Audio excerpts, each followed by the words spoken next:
Hi, everyone. Welcome to the webinar today. Our webinar will start in 2 minutes.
Good morning, good afternoon, or good evening,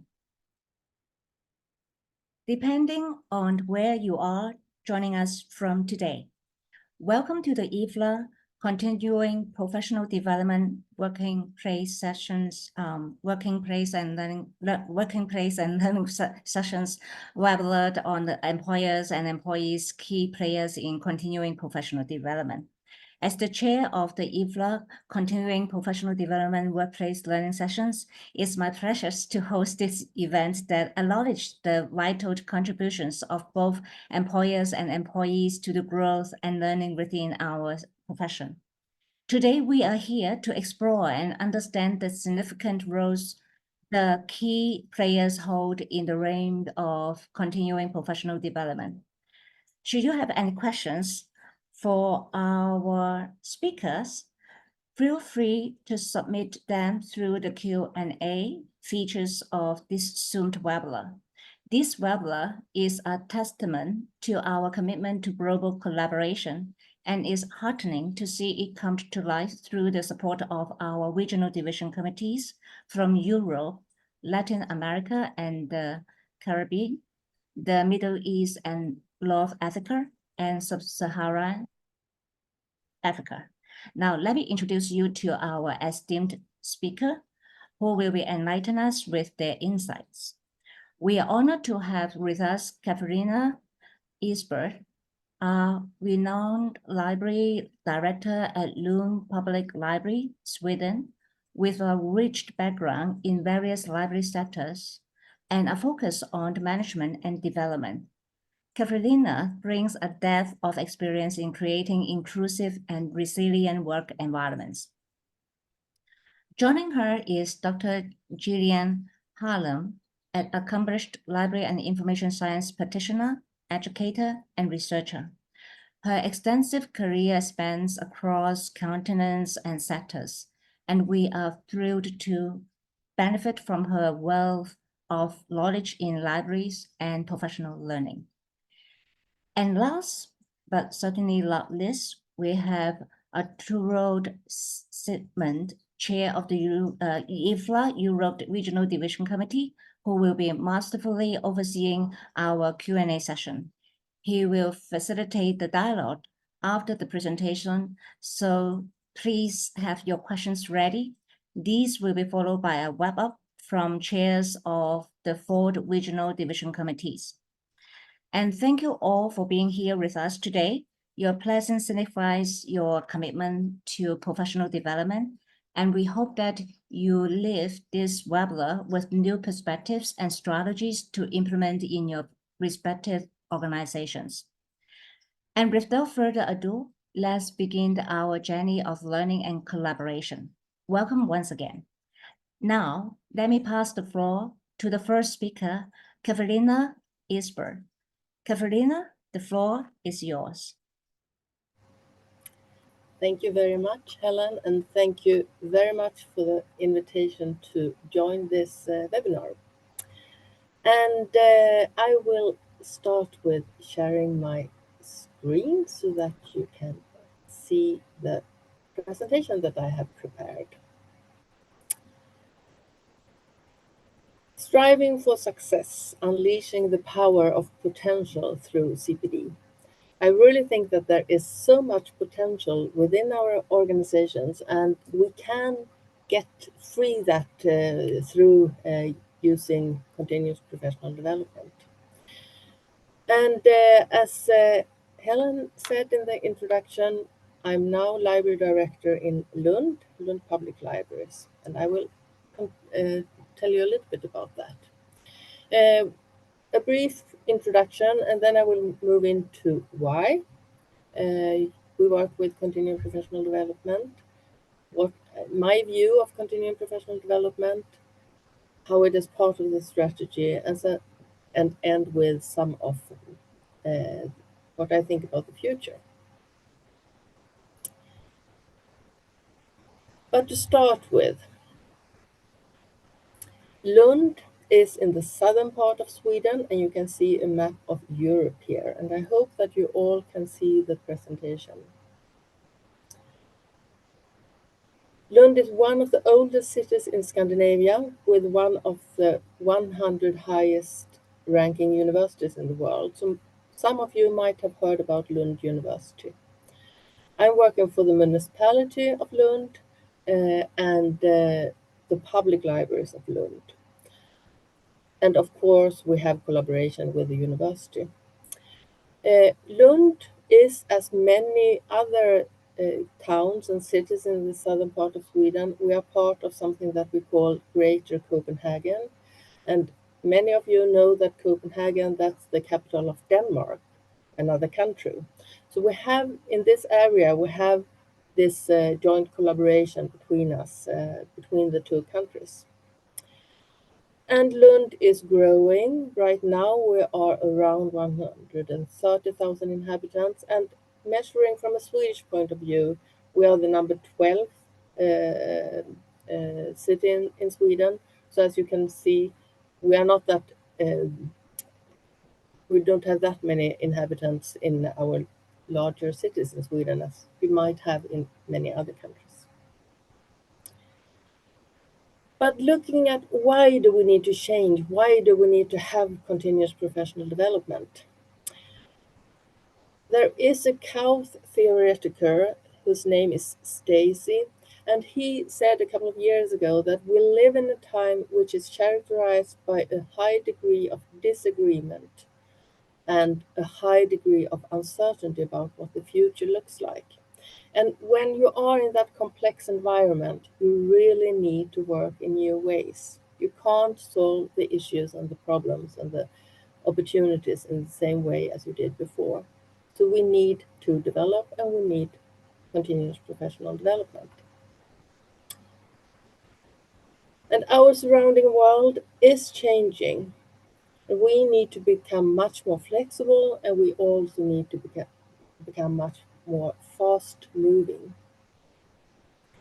As I said, we need to meet the challenges in new ways with innovation and with development. And also our library users, they expect other things of us, as well as our staff expect other things from us. They have new behaviors and they have new expectations, and they want the organizations and the libraries to become more inclusive. They want to be participative in our work, and they want to have transparent organizations. And looking at IFLA, in the IFLA Global Vision work, there were 10 highlights and 10 opportunities. And the number 8 was we want to be less bureaucratic, inflexible, and resistant to change. And the opportunity connected to this is we need to challenge current structures and behaviors. And this is also, as I see it, tightly connected to CPD. Competence, those are the knowledge, the skills, the personal qualities and motivation that is required of our employees in order for them to succeed in their assignments. And that's the same goes for us as managers. And when it comes to competence development, that's the efforts that are made with the aim of improving both the knowledge and the ability to use it. And when I look at competence, I usually look at 4 different parts. Because if we want to have functional skills, the skills that we need to solve our work and to do our daily work, we need to have the professional technical skills. That's the librarian skills. But we also need the strategic, the personal, and the social communicative skills. And sometimes we tend to focus a little bit too much on the professional skills, the librarianship. But to really start working in new ways and meeting the surrounding society, we need to develop the other parts as well. And if we are not developing all parts of it, the wheel will be flat and it won't spin around. So it's really important to continuously work on all parts of it. And from a library perspective, we want to develop the business and the library workforce so that they can support our local community and the 21st century users. We need to work in new ways. We need to become more dynamic and increase interaction. And we also need to make use of the full potential of all the staff. No one has all the answers and the solutions. And from a professional library perspective, we need to fulfill both the local, the national, the international strategic directions. And of course, our staff, they have their individual perspective.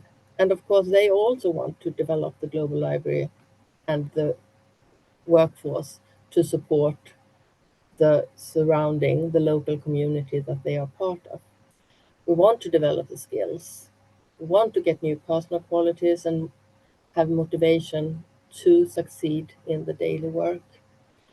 And of course, one part of this is also your career and your professional development, and also develop the understanding of your career and your professional development and how that is connected to other things. And for me, it's really important to give everyone a voice, to really let everyone use their knowledge. But I also see this as part of our development journey. We are improving. We were really good before, but we want to become better. And what we did yesterday, that was really the right things to do in that context. And that has made us into what we are today. But what we do today, that has an impact of what we become tomorrow. And of course, there is constantly new things coming in, and we also need to stop doing some things. So we have always been very good within the library field, but we want to become better. And what we do today is depending on what we did yesterday. It all ties together. Another way of looking at continuous professional development is the what and the how. And in the what is more of the professional competence, what we're doing, but the how is increasingly important. How do we do our work? And I really think that we need to have a more holistic view where the what and the how get closer together and ties together, so that I, in my daily work, get a better understanding of my own role, my skills, and how that is connected to what we are here to do. And I also need to see how does my role and my skills connect to my colleagues, and how can we together form the future.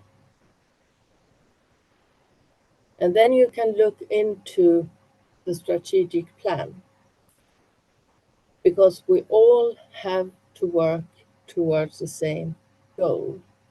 And when it was less fast moving, it was easier to look into what the future will look like. It was also easier to make strategic plans. And the strategic plans, they could be for a longer time period. And now we have to be constantly more fast moving and flexible. And therefore, it's important that everyone, all the staff, is included in the work to form the strategic plan. And I'm really talking about everyone, not only the managers, not only the management team, and not only the librarians. Everyone that is working within the library have to be part of these different things, because that is also what will move us forward. Because we need to have employees that have a focus on the needs of those we are there for. They have to be part of prioritizing the work and setting the goals for the work. They need to use their skills so that we can have a strategic plan together. And they need to learn from each other, test new ways of working, and try out new solutions.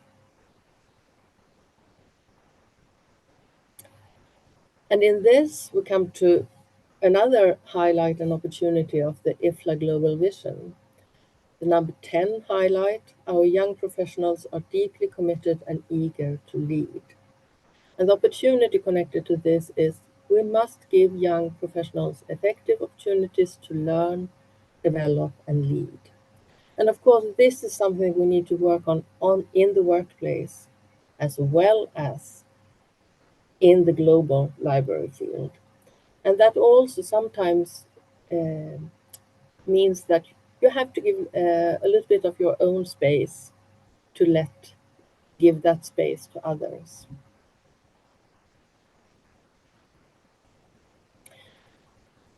And the CPD is all part of the plan. You have to look into all parts of getting people into the organization, and as well as when you have them in the organization. In the recruitment process, you need to look at from a CPD perspective, and that is an area of itself. When you introduce new staff into the workplace, you need to have the CPD perspective as well. And then in the professional development, as well as the workplace learning. And when you look at CPDWL, the section, I actually think that the last part of the section name is the most important, because continuous professional development, that we all believe is important, but we sometimes forget about the workplace learning, the learning that you do in your daily work by being part of a project, or taking on some new chores, or having a discussion with your colleague. Workplace learning is really, really important, and it's made on the daily basis.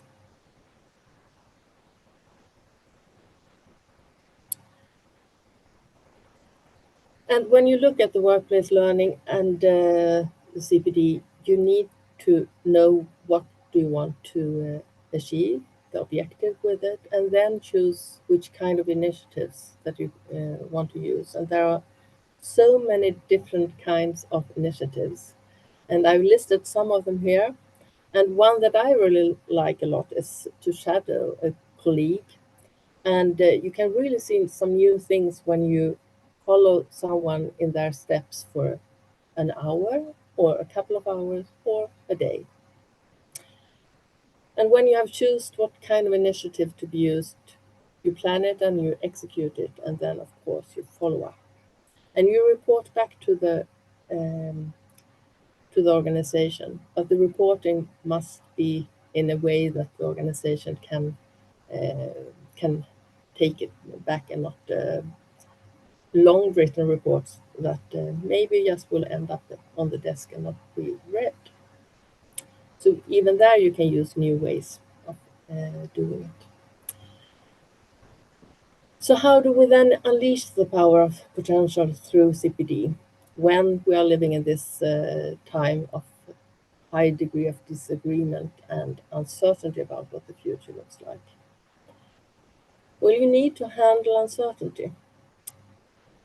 And uncertainty can be handled by control or by trust.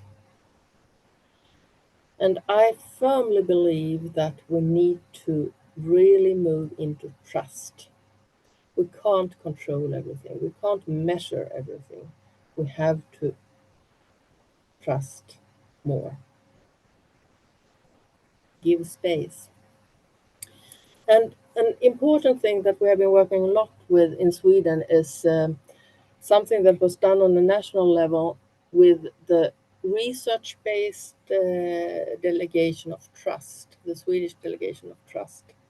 And it's a way of moving away from new public management into a more trust-based governance and management form.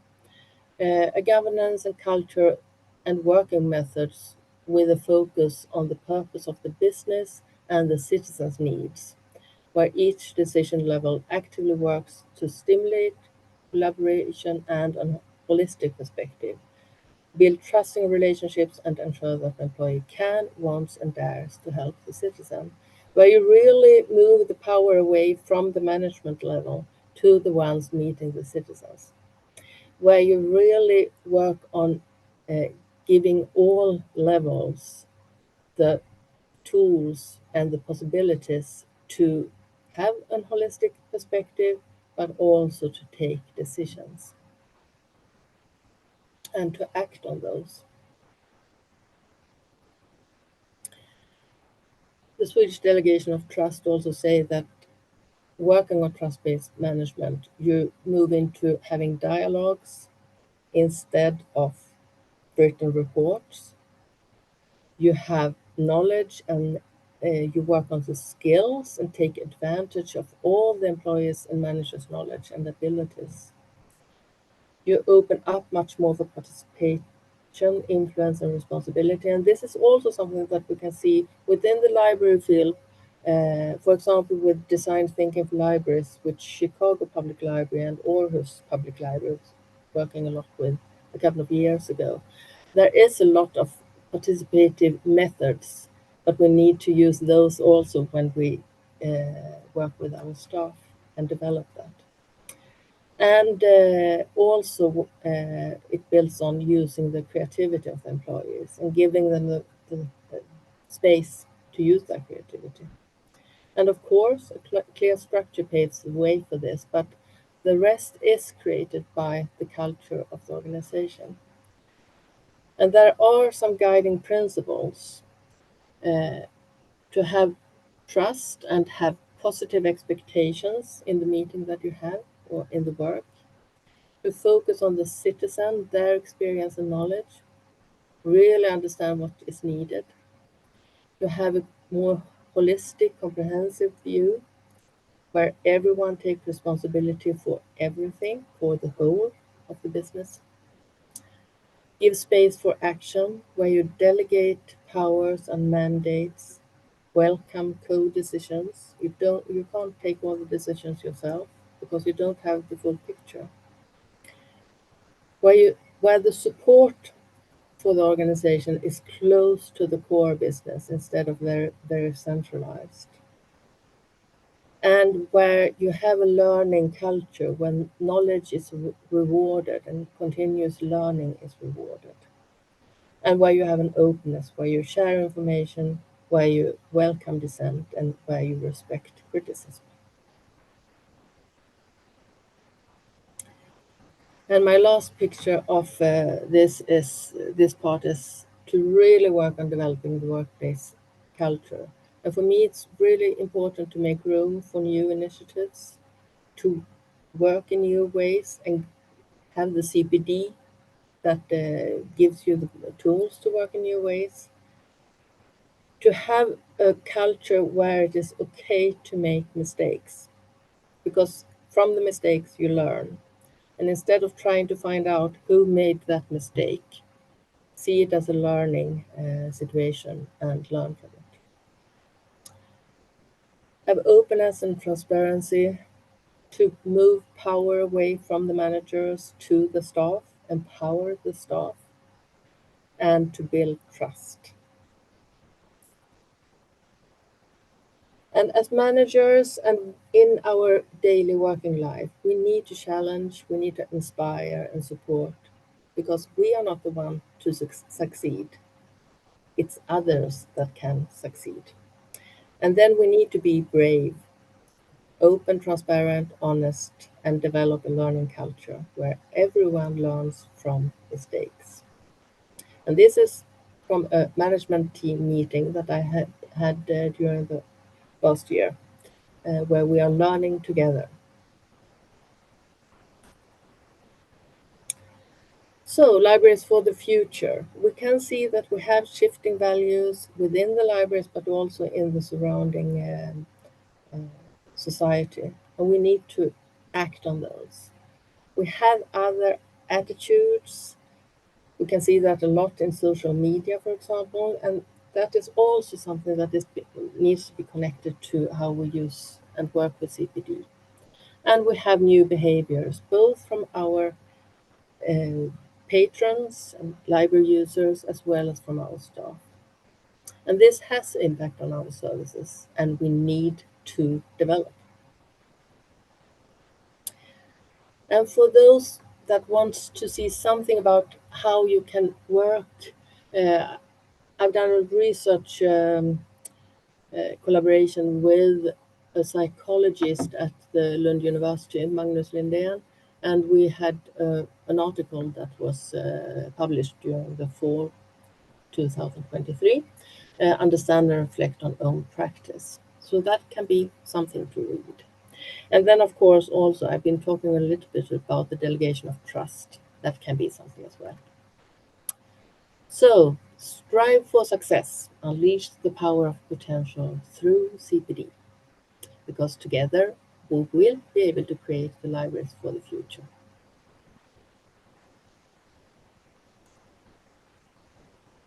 Thank you very much, Carolina, for that insightful presentation. We'll now turn to our next speaker. So our next speaker is Gillian Harlan. Gillian, please, the floor is yours. Okay, thank you very much. And thank you everybody for the invitation to be with you tonight. It is evening here in Australia. I'll just share my screen, so bear with me a minute. Okay, that's right. Good. So yes, the topic of the webinar is, as we already know, employers and employees, key players in continuing professional development. But I've shifted my presentation slightly to include professional associations as part of the glue that keeps the sector both locally, nationally, and internationally together, and that they are all key players. And I will, naturally enough, be looking through an Australian lens at some of the work that I've been involved in here in Australia. So in this session, we're going to start with just providing a little bit of the professional context, which the work has been with the Australian Library and Information Association. And specifically, I've been involved with their Professional Pathways project. Within this, it's looking very strongly at workforce issues as a strategic priority. So I'll give a very, very brief overview of some of the research activities that we've undertaken, and then introduce you to a framework which incorporates the knowledge, skills, and ethical behaviour for library and information professionals in this country. I'll touch very briefly also on plans for the implementation of the framework, and time allowing, because I know time is very, very tight, potentially look at the alignment with CPD's own guidelines for continuing professional development. So here in Australia, the National Professional Association is the Australian Library and Information Association. They have a number of objects or the rationale for their existence, and it looks very strongly at promoting and encouraging a democratic society through the free flow of information and ideas, ensuring the quality of library and information services in this country, looking at the workforce, ensuring that we have a high standard of personnel and that we foster their professional interests and aspirations. There's a big advocacy role that they're involved with, working with governments and various communities. And naturally enough, building the membership, the association depends on members. And so it's critical that there is an ever-growing membership to support the profession in so many different ways. And at the international level, ALIA supports and endorses the principles of the UN, Universal Declaration of Human Rights and the UN 2030 Sustainable Development Goals. So they have quite a large brief, lots of activity happening with the association. The current strategic plan that ALIA has focuses as one of the strategic priorities on workforce issues. And it states there that ALIA wishes to support a resilient, diverse workforce. And that means attracting and developing talented, committed individuals from various different cultural backgrounds who have the strength and agility to navigate a rapidly changing workplace.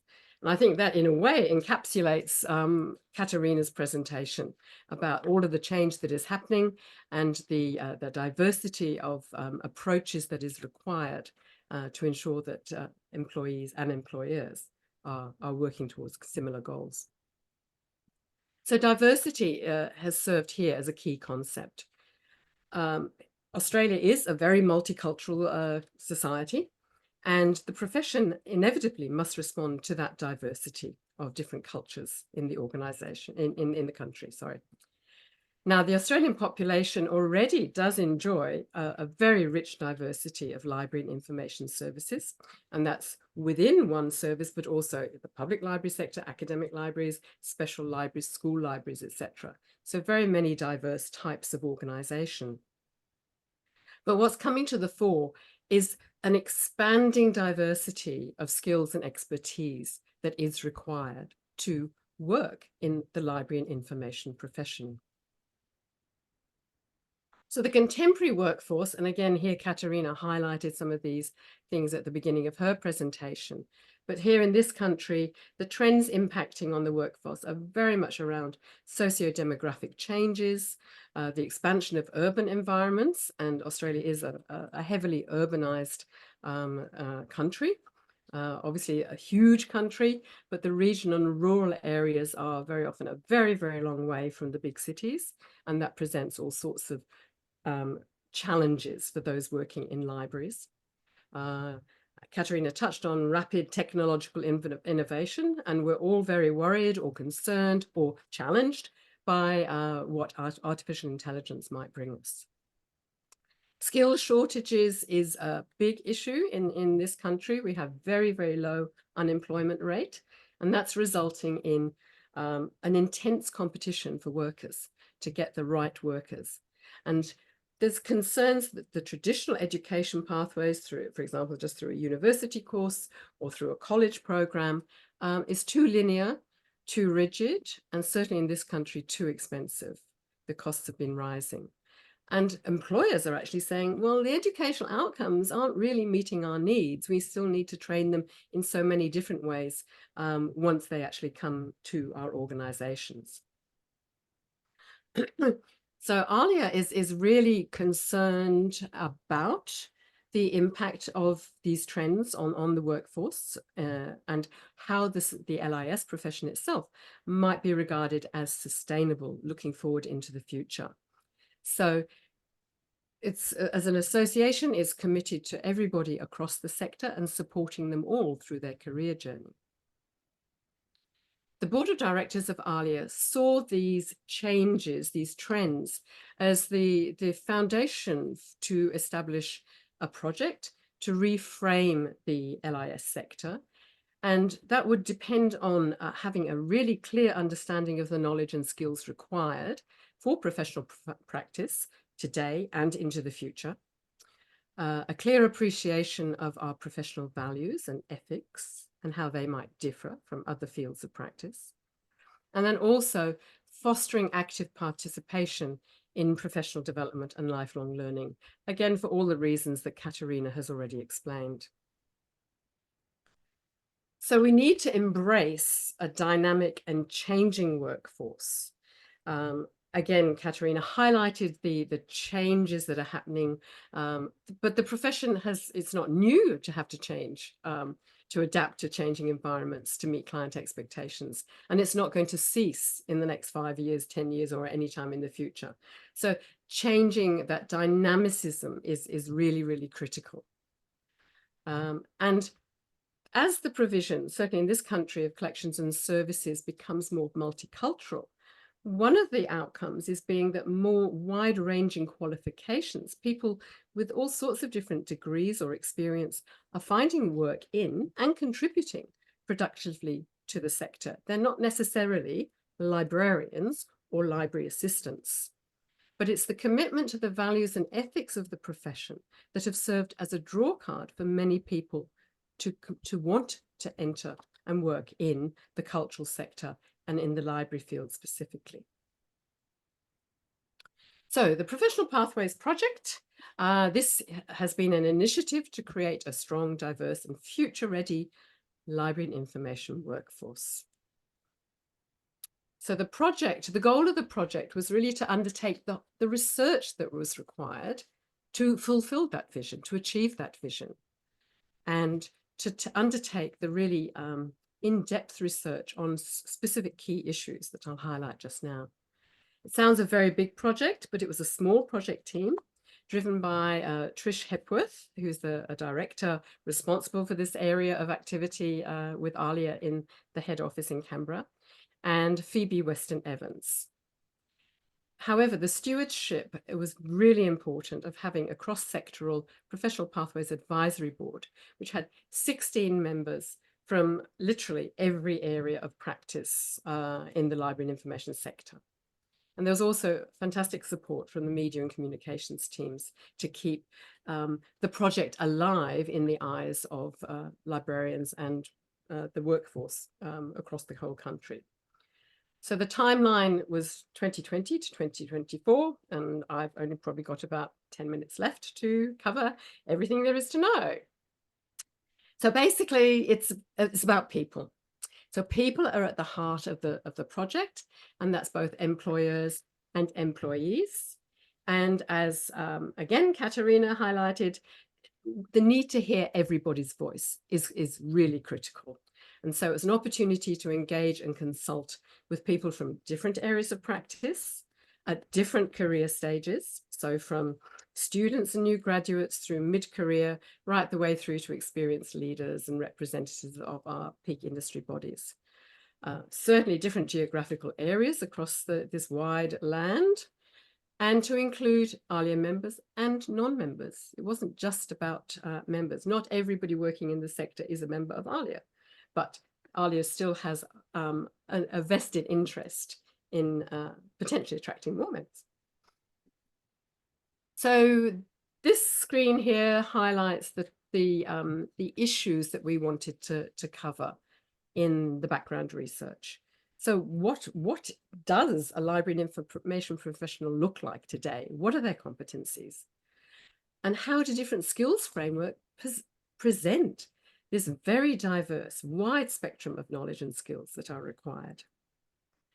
What do we understand? What are our values and ethics? You know, do we think about them? Do we share them? Do we discuss them with our colleagues?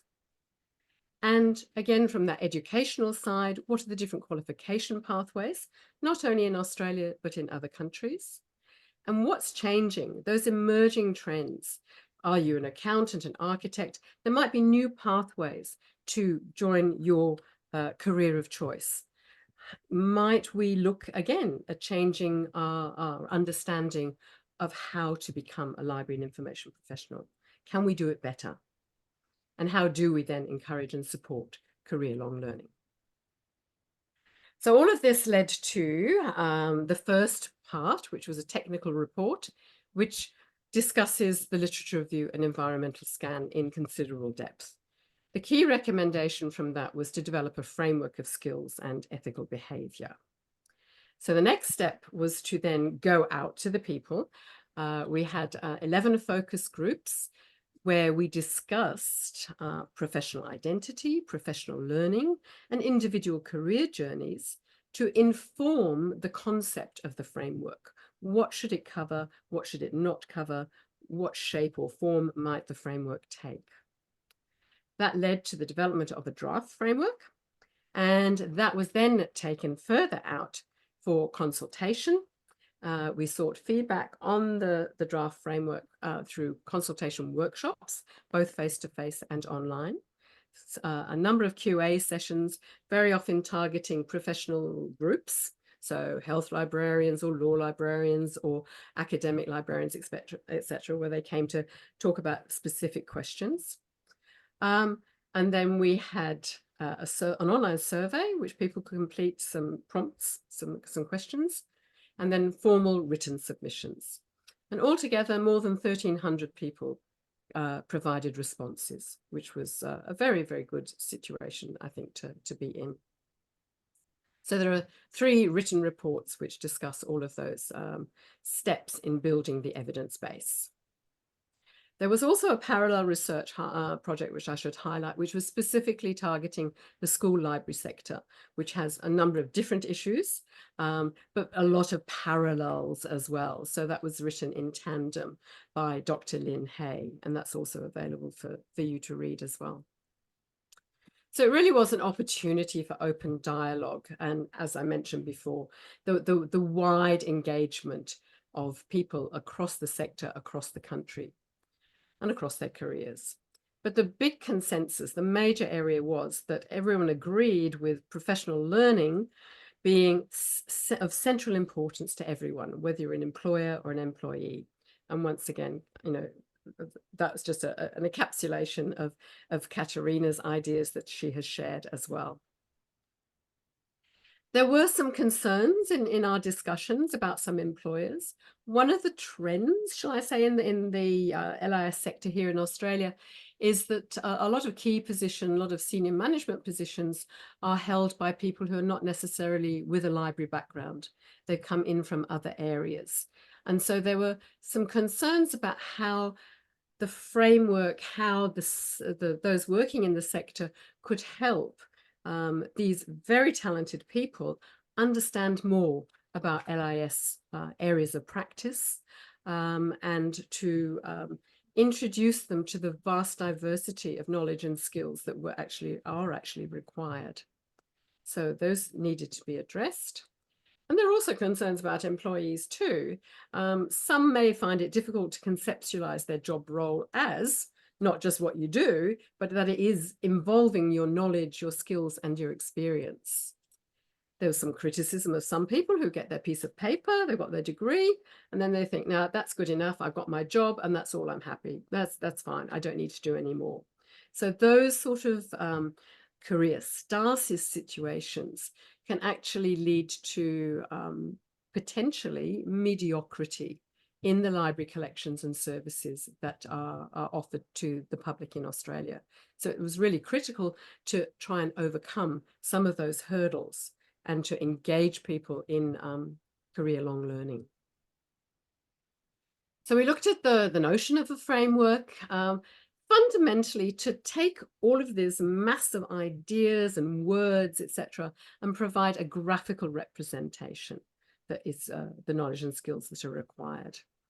It was aligned closely with the existing accreditation requirements for the library and information courses at both higher education and vocational levels. And very challengingly, it needed to encompass, embrace, involve the interests of employers and employees, about, you know, the people employed in all of the different sectors, to cover generalized and specialized areas of practice, and to meet the needs of people at different stages of their career. There was a lot of work to try and dissect all of the information we had and then distill it into a relatively simple concept. The resulting product, the framework of knowledge, skills, and ethical behavior, was launched last month, and it looks like this. There's 3 sort of sections to it, as you can see. The core domains at the bottom, in the library and information environments, library and information contexts. On the far side are ethics and values, and then respect and recognition for Indigenous, First Nations cultures, knowledges, and country. So basically, as a core domain, you don't need library skills to be in the library sector necessarily to be a qualification. But if you're working in the library sector, those are core. We would expect everybody to understand the environment they're working in, to respect the Indigenous populations, and to act, to behave, and to practice ethically and with our values. There are then the 8 domains which recommend like the professional knowledge domains. And if you undertake a library and information qualification, there is the expectation that all of that will be included in your curriculum. However, if you're coming into a very specialist role from another discipline, you may not need all 8 of those. There might be, for example, technologies might be the main area. You've got an IT background, and the libraries need IT people with a different skill set that can't be covered in a library and information course. Leadership and management, there again, many of the people coming in at a leadership and management level may not need to go to library school to get all of the 8 domains. They all unpack into lots of different skill sets, of course. This is just the high level picture. Then active professionalism, that is again, as Katerina highlighted, the behavioral skills, personal skills, social skills, communication skills, etc. But as well as that, it's that commitment to being an active professional, to undertake career-long learning and to grow and develop for the benefit of the whole profession. There's a little bit more detail on that slide that explains what I've just outlined there. So the value of the framework that was brought out in the focus groups and in the workshops was that there was value for an individual in their personal career. There was for them to help their career direction. Organizationally, to help with workforce planning, to understand what the organization requires with different skills. It can act as a structure for CPD, and indeed be a springboard for library educators and trainers to introduce more CPD topics and events, and so strengthen their own role. And it was also recognized as a resort to support and guide quality assurance that ALIA undertakes for the library and information courses. The implementation strategies, so 2024, here we are, so 24 days into the year already. There's a fresh focus for the Professional Pathways Advisory Board. That's changing focus itself and becoming the LIS Workforce Advisory Board. There's some work to review the ALIA values statement to provide greater clarity around our shared values, particularly in terms of the First Nation priorities, which is not currently included, unfortunately, in the values statement. In terms of ethics, ALIA, the situation at the moment is that ALIA has endorsed the IFLA Code of Ethics, but it was a very strong feelings in our consultations that we needed a national code of ethics, an Australian-wide one that may differ in some situations from that global ethical framework that IFLA has presented. In terms of CPD courses, the first new course will actually cover that core domain for First Nations knowledges, cultures and country. Because it has been to a certain extent overlooked in the past, it's very timely that anybody working in the sector learns and appreciates the framework of what is required in those working with Indigenous peoples. ALIA does have a continual professional development scheme, but the domains of the framework, rather than looking at individual sectors, at the moment the CPD scheme is for people working in public libraries, people working in academic libraries, etc. We can shift that, and there's work being done at the moment to map all of that across all of the domains of the framework to a new scheme. There's an immense amount of background work that is going on at the moment there.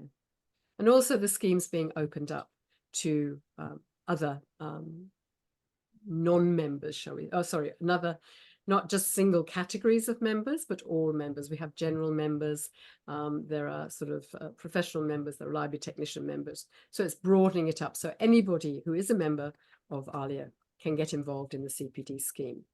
And importantly, employer recognition is critical coming into the future. So there are going to be some new arrangements to recognise employers, sort of excellent employers, employers of choice, and create recognition to certify those who do follow best practice and genuinely invest in staff development. So to foster on both sides, employers, employees, engagement with career-long learning. So that does, and I'll just keep this really succinct, IFLA CPDWL Section does have its guidelines for continuing professional development principles and best practices. And this is all about the principles and best practices, surprise, surprise, for CPD through the different stakeholder understandings. So learners, so your employees, employers, professional associations, and then educators and training providers. And the next couple of slides just highlight the key points of the responsibilities of the learner, the responsibility of the employer, and the responsibility of professional associations to advance the whole agenda for CPD at a national or regional level as well. So in summary, the project, the Professional Pathways project, has really enabled ALIA to engage with and involve employers and employees, and has brought together people from all the different sectors and at all levels of their careers. So this has really facilitated a joined-up approach to understanding the critical role that employers play in building a sustainable profession. And the project has really highlighted the imperative for quality education, quality professional development, and lifelong learning across the whole workforce. So it's really been designed to become a useful communication tool to promote and elevate the essential work that LIS professionals are involved in, and to promote the wider sector to other audiences as well, beyond our own internal understandings. It hopefully will help ALIA become a more inclusive association by embracing not just those with library and information qualifications, but all professionals who work in and contribute to the sector. And just to conclude, there is just the website is there with you can see on the left-hand side lots of links that will unpack what lies beneath the actual graphic of the framework, and again some resources, links to all of the reports that we've put together. And yes, that was our project in 20 minutes or a little bit longer. So let me stop sharing my screen. Thank you. Okay, wonderful. Thank you, Gillian, for such a thought-provoking presentation. And we have certainly gained a lot from your expertise. Now it's time to transition into our Q&A session. I'm pleased to introduce Arturo Sidman, who will be taking charge of this active segment. And Arturo is the chair of the Europe Regional Division Committee at IFLA and brings a wealth of knowledge to our discussion. Arturo, we are ready for your guidance through the Q&A. So the floor is yours. Thank you, Helen. I would like to thank you for inviting me to moderate this part of the webinar. We have two distinguished panelists today, and I want to thank both speakers. Their presentations were great and inspiring for me. I believe that sharing about these kind of activities carried out in different regions of the world made significant contributions to the audience. And I realized that, noticed that there are some words expressed by both panelists, such as sustainability, diversity, skills, and few more. I've learned a lot, and I'm willing to implement some of these things in my own region and countries, of course. We have about 10 minutes for the questions and answers. Before moving to questions from the audience, I would like to ask both speakers a question. And I would like to start with this question, and then we will continue with the other questions from audience. I noticed that there are some questions in chat box. We will follow them. And my question is both addressed to both speakers. There are many countries in Europe and Asia, Oceania regions. And of course, some of these countries are similar, but they are not same. They are not the same, of course. Within this perspective, what do you think, Katerina and Gillian? Do we need create a joint emerging leaders program for approximately over 60 countries in your regions? If your answer is yes, can you explain how to can you explain us where we should start and how might this benefit IFLA activities on a global scale? Shall we start with you, Katarina? Thank you, Ertugrul. I think it's an important issue that you're lifting, and I think that we need to work on the regional level as well as the national level, but also the international level. And IFLA has had some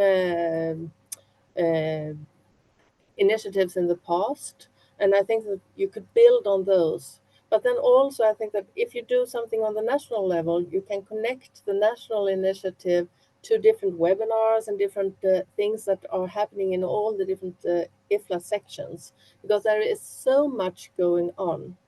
And if you use, for example, this webinar or other webinars as part of such a program, you would get a more wider perspective, because we all need to have the feeling that we are part of the global library field as well as the national. And it's much more complex than it was before. And we have some common grounds. Artificial intelligence, as Gillian mentions, is one of those. Cyber attacks, media and information literacy, and how to lead in those kind of, and how to manage in those kind of arenas. So I think that we can gain a lot, but we also need to work on the local level. Thank you, Katerina, for sharing your experiences with us. Gillian?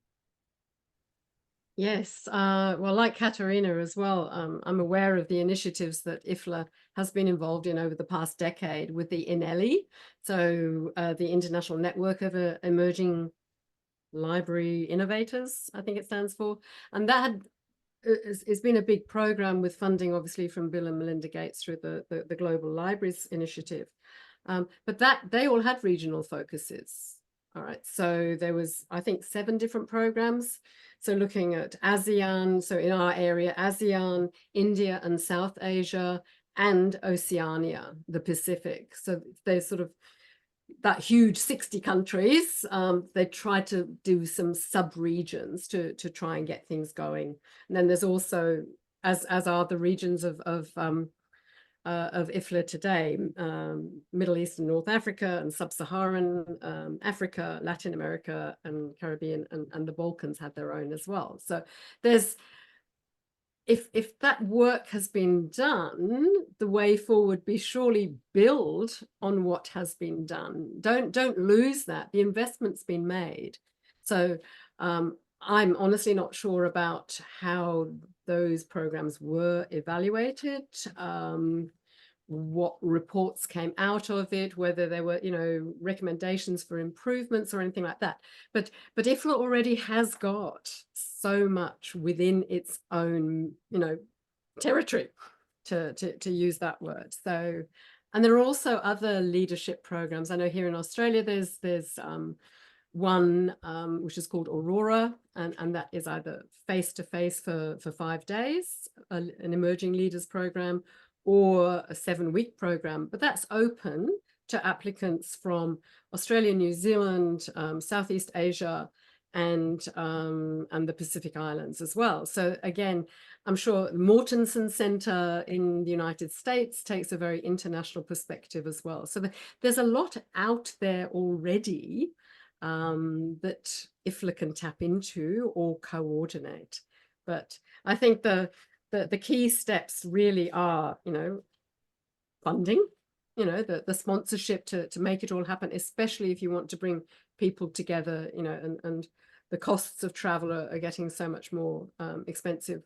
They're increasing, but also the partnerships, getting the right partnerships together so that they can build on each other's strengths, so that the whole is more than the sum of the parts, and make sure that the right people do come together.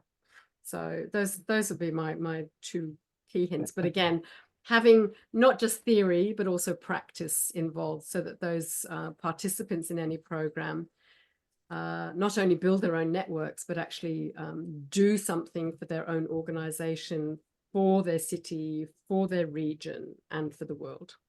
Yes, that's right. I totally agree with you, Gillian. The key word is do something. We have a very limited time for the next questions. I would like to start audience questions with Maya Simonishvili's question.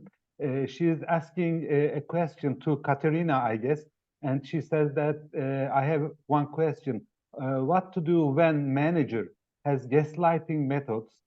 It needs solution indeed and good knowledge of human nature. Katerina, the question addressed to you. That's really We have a limited time, by the way. Yes. It's really an important question that you're asking, and it's a difficult one because you usually don't see the signs, and when you pick just one, it's just a small issue, but when you add them to each other, they form a pattern, they form a whole, and that's when you can start seeing that something is wrong here. And sometimes you can solve them, but sometimes it's actually time to look for something else, I would say. That's a short. That's a short answer. Yes. Thank you. You used your time very productive. And there is another. Actually, there is not a question, I guess, but there is a comment from Janine Bale. She said, "Thank you, Katerina. Your talk reminded me of a quote I recently came across. Leadership is not about being the best. Leadership is about making everyone else better." Would you like to add anything to this comment, Gillian or Katerina, in a second? I think it's really important, and it's part of also what I said, and Jeannie is totally correct there. It's much more difficult than you think of, and you really need to take a step backwards sometimes and give the floor, but then also be aware that sometimes when you give away the power from the top to the staff, there's also starts happening things between the staff that are used to having power or not having power. So there are really, really tricky situations that can start coming up from that. Thank you, Katerina. Gillian, would you like to say something? I'm freelance and independent. I don't do organizational stuff.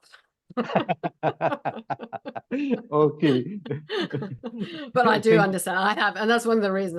I've had some bad experiences with some very bad leaders or managers, not leaders. They weren't leaders. Absolutely. Because I asked. They didn't bring out the best in others. No. Thank you. I asked your comment because you have a great experience in library field, so your thoughts are very important for all of us. And But yes, I but checked- I agree totally. You know, with the whole concept that it's about fostering the best in others. It's not about you as the figurehead at all. No. Okay. I checked all the questions in the chat box. There is no more question, but I have two more questions for each of you. Let me start with Katerina again. Katerina, how can we ensure that we fully utilize the competence within workplace, allowing every team member to contribute to their work? It's actually back to Jeannie's comment, I would say, to really give the space and to move the power away from managers. I mean, you really have to trust that people are doing things in another way than you would do it. And the solution will be another than you expected, but it will probably be really good. So it's a lot about trust and getting rid of control. I think a lot of that came out during COVID, where, you know, sort of organizations had to shift so quickly. And in a lot of countries, you know, lockdowns, people were working from home. Well, you know, you had to trust, you know, and you know, you can't control that sort of, you know, that sort of situation. So I think people have learned a lot from that experience as well. I hope they have anyway. I said there is no more question, but there is one question from Pateka, and she says, thank you very much for your presentations, and both of them were very informative.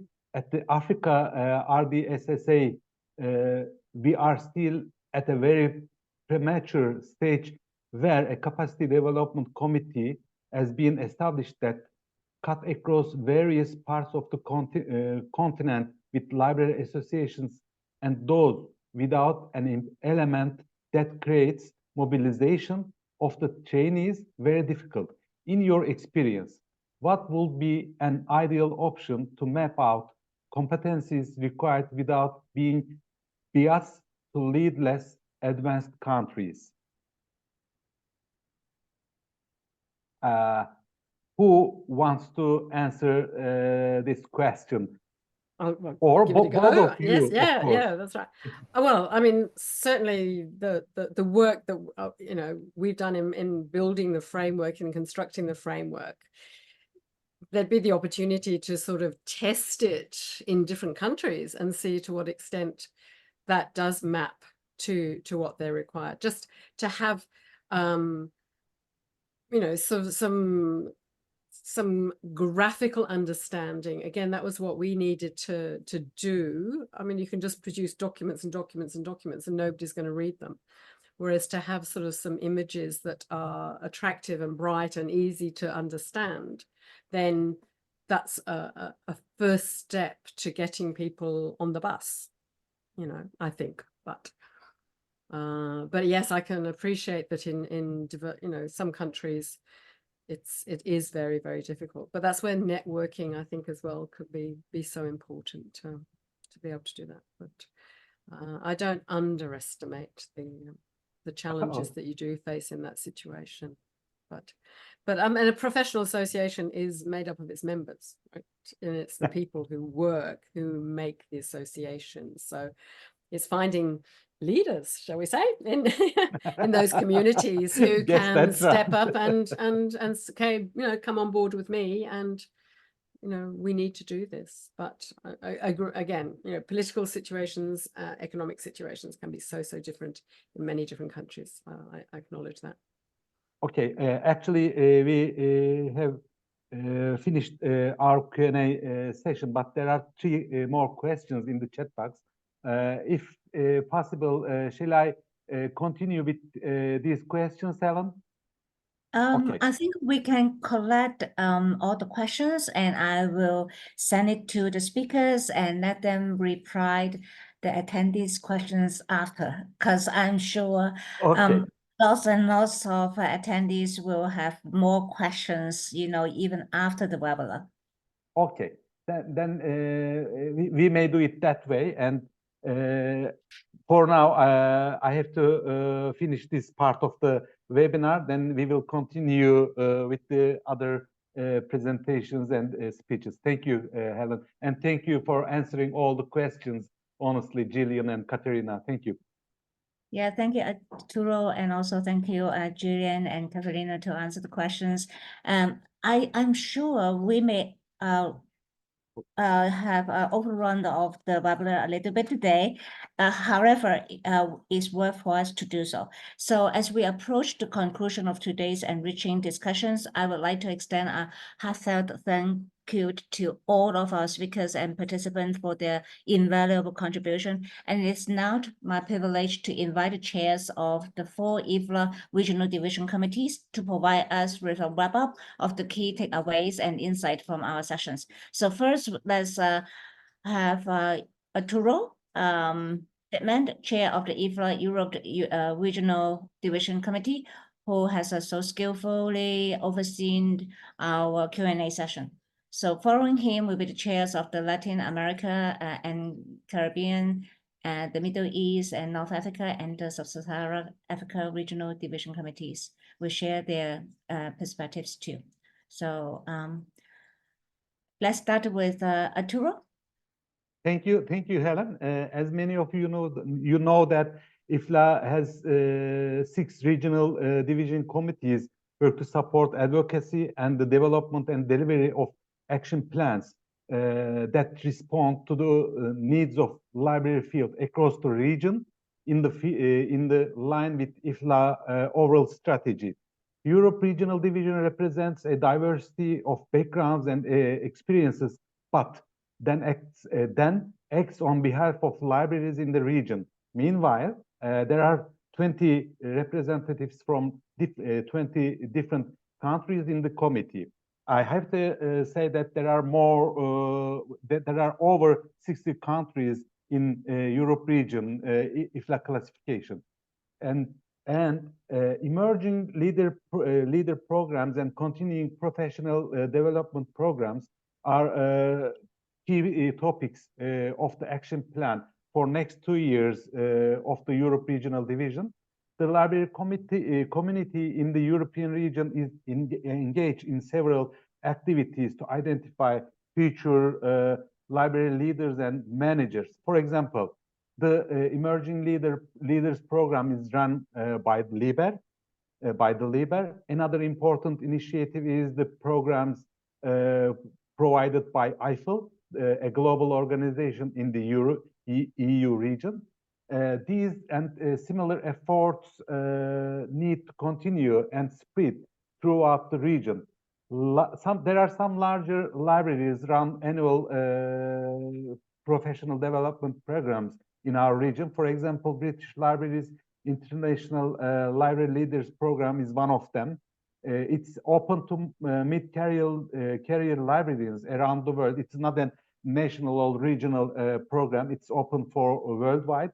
And there should be a concerted effort to map programs and provisions across the continent to identify strengths and gaps, of course, particularly for non-EU library professionals.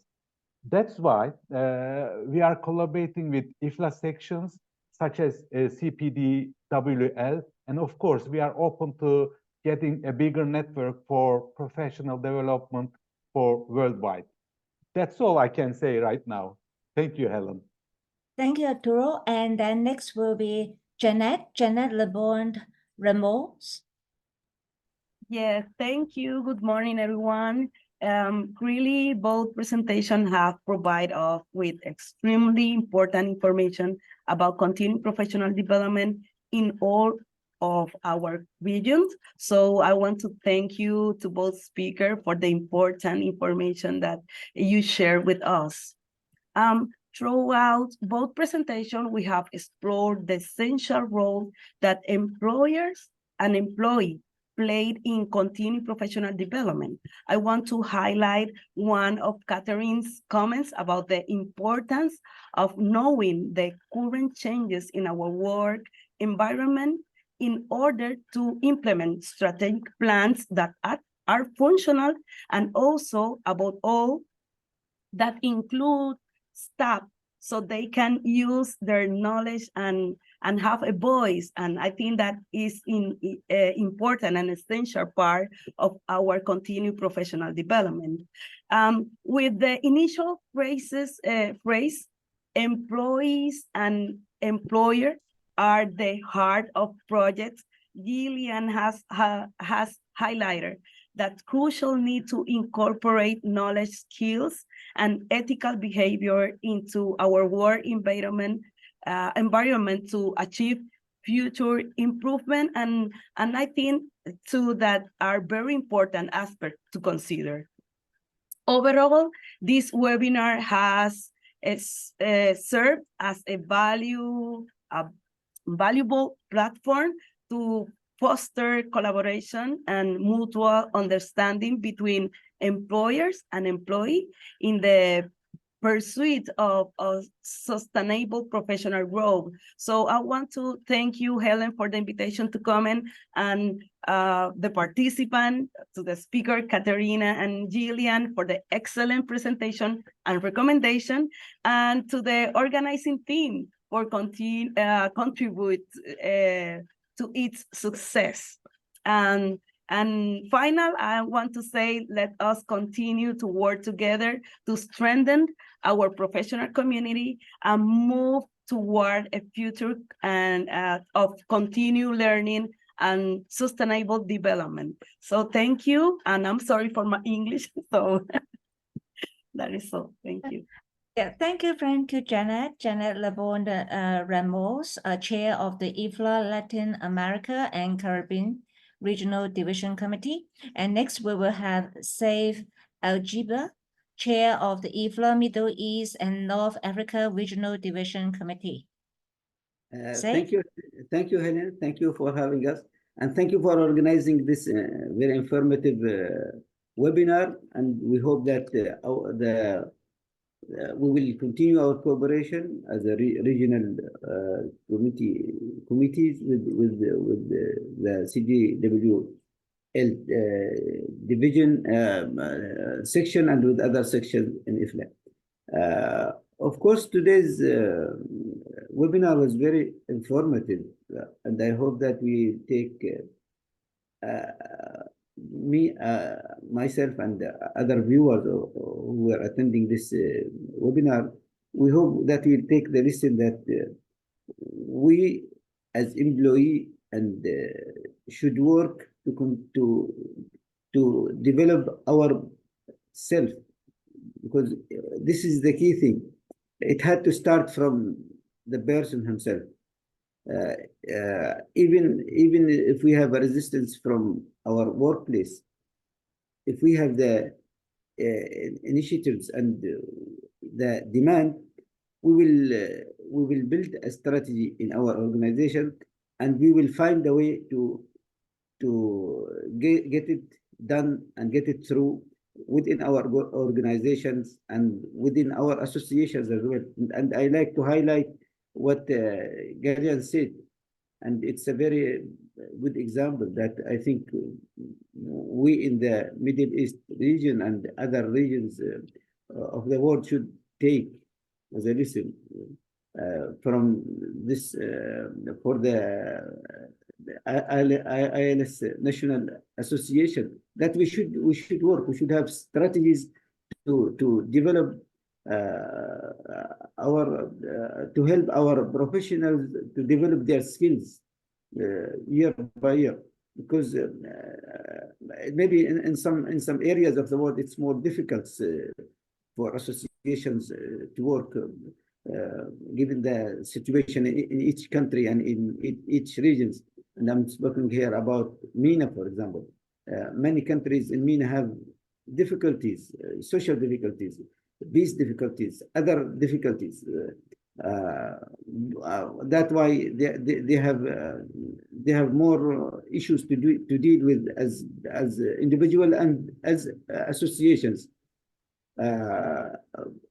But I think we should push. We should work together. We should cooperate and collaborate, as Arturo said, as regions and as committees and as sections, because that's why we are here in IFLA.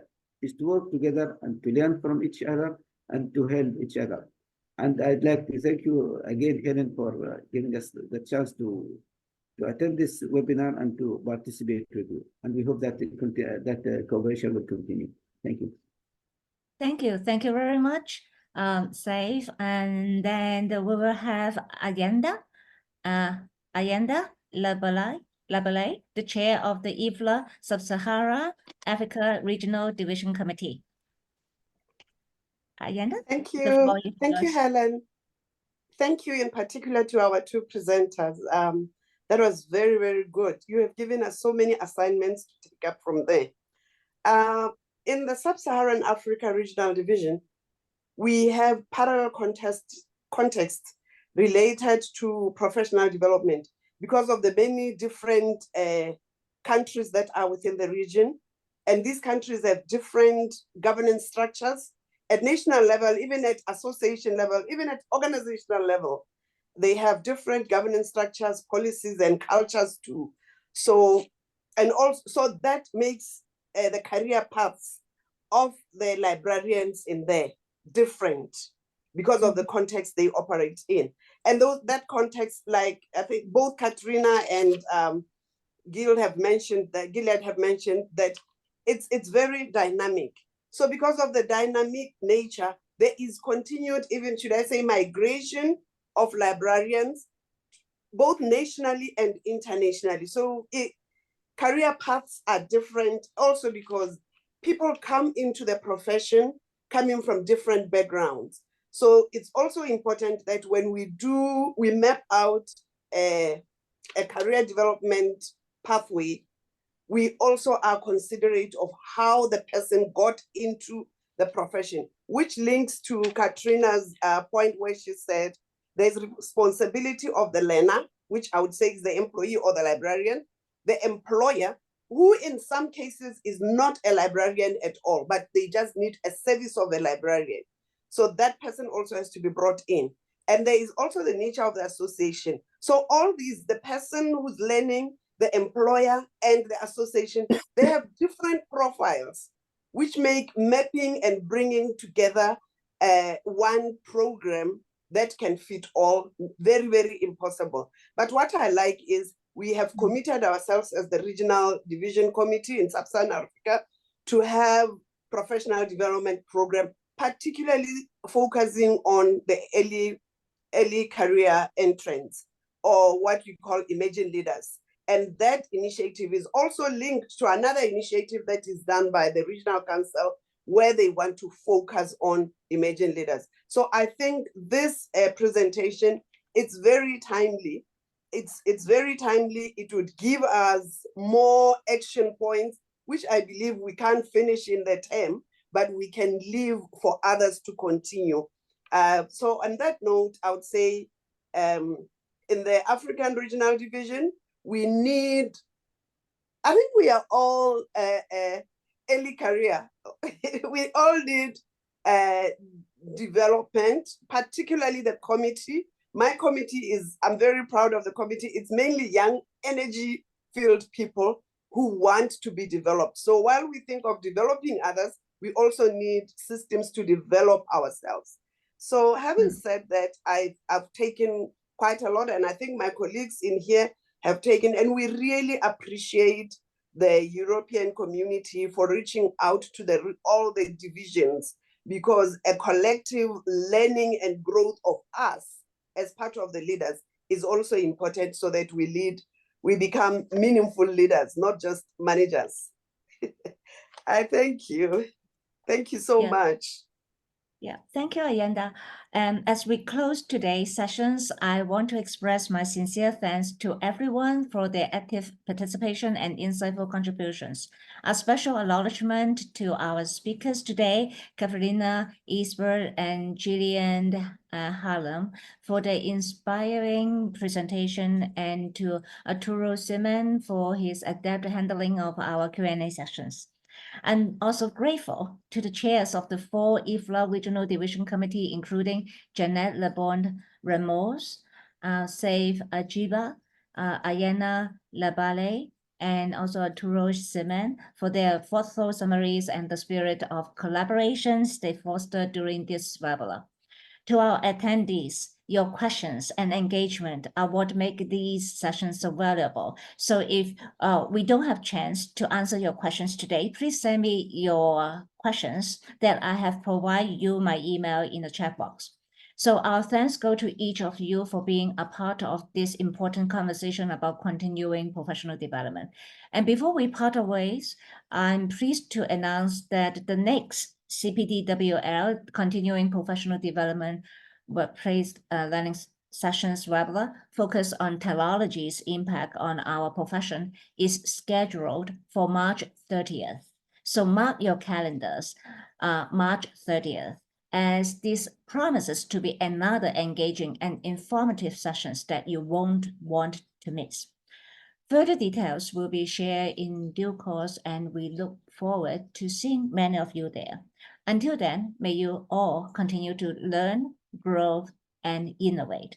Thank you once again for joining us today, and have a great day ahead. Goodbye. Thank you. Bye-bye.